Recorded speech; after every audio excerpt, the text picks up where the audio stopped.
Mummy mummy देखो डाकिया uncle आए हैं। हाँ, आती हूँ। माँ, किसका पत्र है?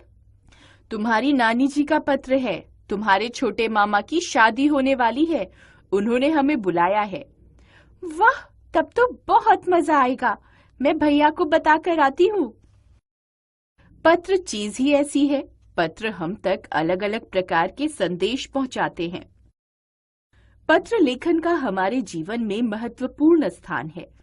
पत्र ही ऐसा माध्यम है जिसके द्वारा हम अपने सगे संबंधियों और प्रियजनों के लिए अपनी भावनाओं की अभिव्यक्ति करते हैं।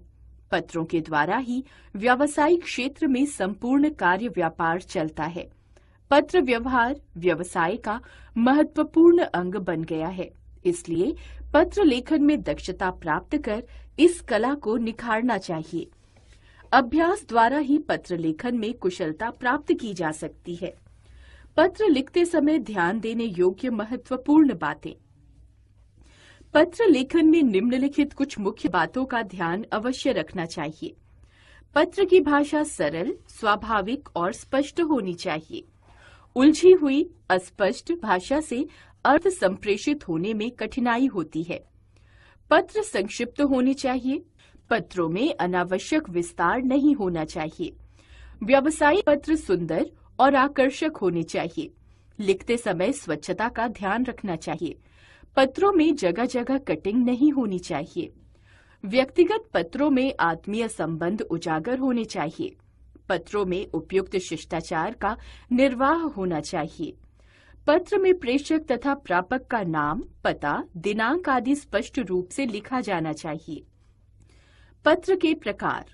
पत्र मुख्यतः दो प्रकार के होते हैं। पहला औपचारिक पत्र, दूसरा अनौपचारिक पत्र। औपचारिक पत्र जिन लोगों के साथ हमारा कोई निजी संबंध नहीं होता, उन्हें लिखे गए पत्र औपचारिक होते हैं।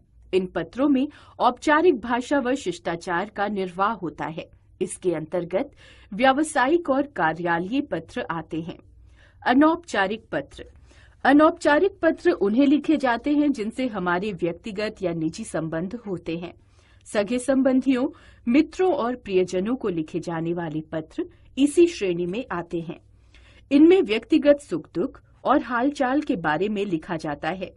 इनकी भाषा में सहजता और स्वाभाविकता होती है। पत्र के आरंभ व अंत की औपचारिकताएं। पत्र का प्रकार, संबंध, संबोधन, अभिवादन, समापन। औपचारिक। प्रधानाचार्य या प्रधानाचार्या, आदरणीय महोदय, महोदया, माननीय, माननीया, मान्यवर। आपका आज्ञाकारी शिष्य, भवदीय, भवदीया, प्रार्थी, विनीत। संपादक, पुस्तक विक्रेता, अन्य अधिकारी। श्रीमान, श्रीयुत, आदरणीय महोदय, महोदया, मान्यवर। भवदीय, भवदीया, निवेदक, निवेदिका, प्रार्थी, प्रार्थिनी, विनीत। अनौपचारिक, बड़ों को आदरणीय या आदरणीया, पूजनीय या पूजनीया, परम पूज्य या परम पूज्या, श्रद्धेय या श्रद्धेया। सादर प्रणाम, सादर चरण स्पर्श, सादर नमस्कार। आपका बेटा या बेटी, पोता, नाती, भतीजा आदि। छोटों को प्रिय भाई या बहन या अनुज, चिरंजीव नाम। बहुत बहुत प्यार, खुश रहो, सुखी रहो, चिरंजीवी हो। तुम्हारा बड़ा भाई, बहन या अग्रज, तुम्हारा शुभाकांक्षी, तुम्हारा शुभचिंतक। मित्र या सखी को प्रिय नाम, प्रिय बंधु, प्यारी नाम। मधुर स्मृतियां, मधुर स्नेह, सस्नेह नमस्ती, सप्रेम नमस्कार। तुम्हारा अभिन्न मित्र, तुम्हारी सखी, तुम्हारा प्रिय मित्र, तुम्हारा हितैषी। औपचारिक पत्र लेखन। अपने रूट की बस के चालक की शिकायत करते हुए विद्यालय के प्रधानाचार्य को पत्र लिखिए। 520 कीर्ति नगर, नई दिल्ली 110015, 10 जुलाई 2016। श्रीयुत प्रधानाचार्य जी, स्प्रिंगडेल स्कूल, पूसा रोड, नई दिल्ली। विषय, बस चालक की शिकायत हेतु। माननीय महोदय, सविनय निवेदन है कि मैं आपके स्कूल की कक्षा 8वीं बी की छात्रा हूँ। मैं स्कूल बस रूट नंबर 10 से स्कूल आती हूँ।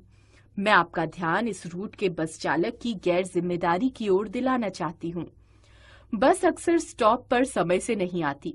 देर होने के कारण चालक बस को तेज गति से चलाता है और अचानक ब्रेक लगा देता है। कई बार बस में बच्चों का सिर सीटों से टकरा चुका है और दुर्घटना होते होते बची है। बस चालक की लापरवाही से कई बार हम विद्यालय देर से पहुंचते हैं। आशा है आप बच्चों को हुई असुविधा को देखते हुए बस चालक के विरुद्ध उचित कार्रवाई करेंगे। हम आपके आभारी रहेंगे। धन्यवाद। आपकी आज्ञाकारी शिष्या देवयानी सिन्हा, 8वीं बी। अनौपचारिक पत्र लेखन। आपके पिताजी का कुछ समय पहले ही आगरा ट्रांसफर हुआ है। घर का समाचार देते हुए पिताजी को पत्र लिखिए। 25 ए नीलगिरी अपार्टमेंट्स, नई दिल्ली, 7 सितंबर 2016। आदरणीय पिताजी, सादर चरण स्पर्श। आपको अच्छा घर मिल गया है और आप स्वस्थ हैं, यह जानकर घर में सब खुश हैं। पिताजी, आप हमारी चिंता न कीजिएगा, हम सब मिलकर घर संभाल लेंगे। दादी बिल्कुल ठीक हैं और आपको याद करती हैं। माँ का स्वास्थ्य पिछले दिनों कुछ ठीक नहीं था। डॉक्टर ने टेस्ट करवाए थे।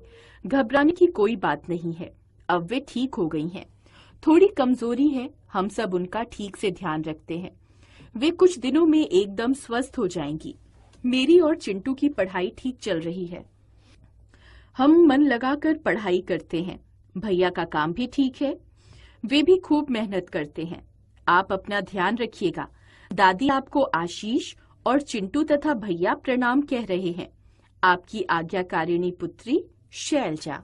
दूसरा, अपने छोटे भाई को विद्यालय में सर्वश्रेष्ठ वक्ता घोषित किए जाने पर बधाई पत्र लिखिए। D104 सरस्वती विहार, पटना, 4 अक्टूबर 2016। प्रिय अंकित, सदा खुश रहो। तुम्हारा पत्र मिला। तुम्हें अपने विद्यालय का सर्वश्रेष्ठ वक्ता घोषित किया गया है। यह समाचार पढ़कर मेरी खुशी का ठिकाना नहीं है। शाबाश, मुझे तुमसे यही आशा थी। तुम्हें मेरी ओर से हार्दिक बधाई। मुझे तुम्हारी इस योग्यता का आभास बहुत पहले ही हो गया था और मैं जानता था कि अपनी वाणी से लोगों पर जादू करने और आकर्षित करने का गुण तुम में है। तुम अपनी इस कला को निरंतर अभ्यास से और भी निखारोगे, ऐसी मुझे आशा है। मेरी सलाह है कि तुम अपनी जानकारी और शब्द भंडार में ऐसे ही वृद्धि करते रहना। मेरी माँ और पिताजी सबकी शुभकामनाएं तुम्हारे साथ हैं। हमें तुम पर गर्व है। छुट्टियों में तुमसे भेंट होगी। तुम्हारा अग्रज, मलय रस्तोगी।